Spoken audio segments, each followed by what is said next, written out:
When Russia invaded Ukraine on the 24th of February, its soldiers surrounded and attacked the city of Mariupol in the very southeast of the country. Mariupol is known by several different languages that are spoken locally: Ukrainian, Russian, and in Greek, because Mariupol actually has a very interesting connection with ethnic Greeks that goes way back into history. This region in particular of the south of Donbass, as well as Zaporizhia, Crimea and Odessa, all have minorities of ethnic Greeks living in them, the largest being in Donetsk, numbering around 77,500, whilst the other regions have between 3,000 to 2,000, and the rest of Ukraine has around 7,000 people who identify as ethnic Greeks, largely living in larger cities such as Kharkiv and in Kyiv itself.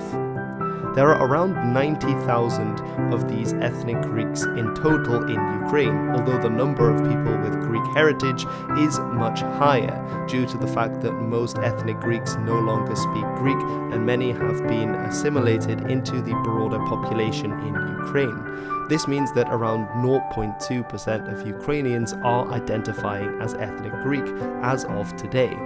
This goes back to the 3rd and 4th centuries, when ethnic Greeks had actually founded several colonies around the Black Sea, and these are the locations of their colonies that were founded in just Ukraine, a lot of them in Crimea and others around Odessa, although they also founded colonies around the Black Sea and the Sea of Azov in what is today Russia, Ukraine, and further to the south and west in Romania as well.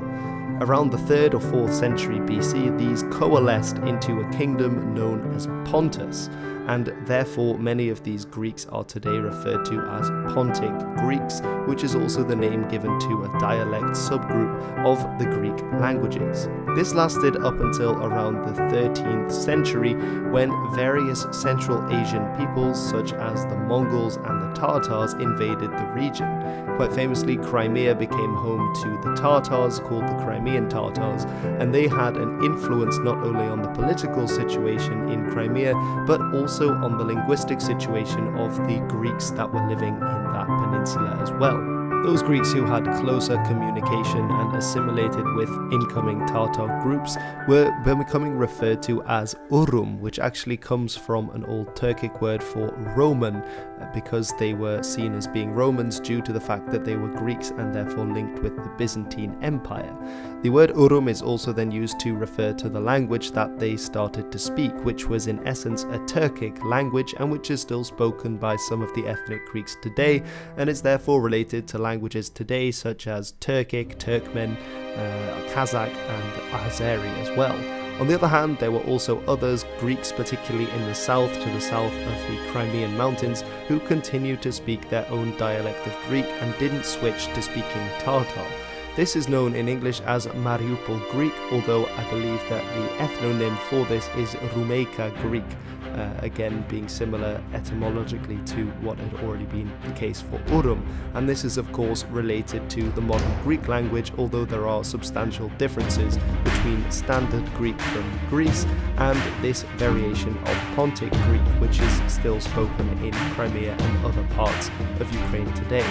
These Pontic Greek influences were reinforced with waves of migration, largely in the advancing Ottoman Empire's wake, of many Greek speakers from Anatolia and other parts of the Black Sea region coming to Crimea to escape, because in Crimea at the time there was in fact an independent Greek-speaking principality that had ruled independently, although this too would be conquered by the Ottomans in the 15th century. The Ottomans would also eventually themselves be conquered in this region by the Russians, pushing in from the south and from the east, their conquest taking place in the 18th century. During the reign of Catherine the Great in 1783, and as a result of various Tatar rebellions against Russian rule, the ethnic Greeks were lifted from the Crimean Peninsula and instead relocated several hundred miles to the north on the northern shores of the Sea of Azov, in what is today the Donetsk Oblast, many of them settling in the city that would later become known as Mariupol. During this time, also Ukrainians, Germans and Russians were also settled in the southern Donetsk region in order to stimulate an assimilation of the population that would be more loyal to the Russian regime in this area. What's interesting is that many of the old place names that the Greeks had for their cities back in Crimea were also brought over to Donetsk, and that's why today you have Yalta, where the famous Yalta Confederation was carried out in 1945, and also a Yalta in the southern Donetsk region, as well as a little further away from both, the settlements of Burzów and Urzów, which are both found in one in Crimea and one in the southern Donetsk region as well. However, under the Soviets, the ethnic Greeks of Ukraine and indeed of the wider Soviet Union faced increasing discrimination. In 1937, there was a pogrom against them carried out by the NKVD, which saw mass deportations and mass arrests of ethnic Greeks who were accused of anti-revolutionary activity, basically a communist term for being an ethnic minority inside the country, because there was no real evidence that ethnic Greeks were indeed planning any kind of anti-revolutionary activity during this period. It's estimated that between around 15,000 to 50,000 ethnic Greeks were killed by the NKVD during this period, and over the course of the following decades, some 50,000 ethnic Greeks would relocate to Greece away from the Soviet Union. However, in 1946, there would be an influx of Greek refugees escaping from the Greek Civil War, which was raging in the home country of Greece at the time.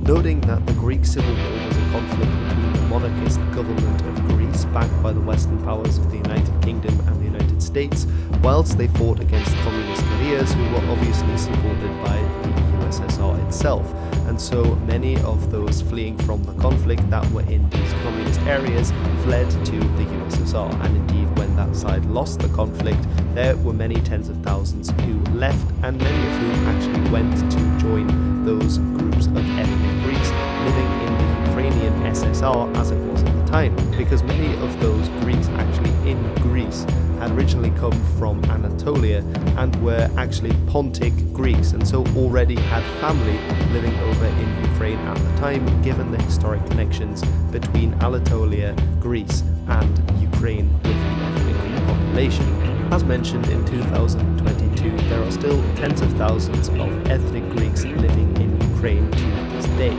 Now, most of them, around 80,000 of them, speak Russian as a first language, as many ethnic Greeks have severed ties with their original language, their mother language of Greek or Pontic Greek, and spoke Russian, particularly because that is the majority language that is spoken in most of the places in southern and eastern Ukraine, where the highest number of Greeks are to be found. Around 20,000 still speak their language of Rumeyka Greek or Mariupol Greek, a version of Pontic Greek that is still largely in Mariupol, the city where there are some centres for learning the language, and several thousand in several villages still speak the Urum language, the Turkic language that is similar to Crimean Tatar and other Tatar languages that was taken over by the Greeks to this day.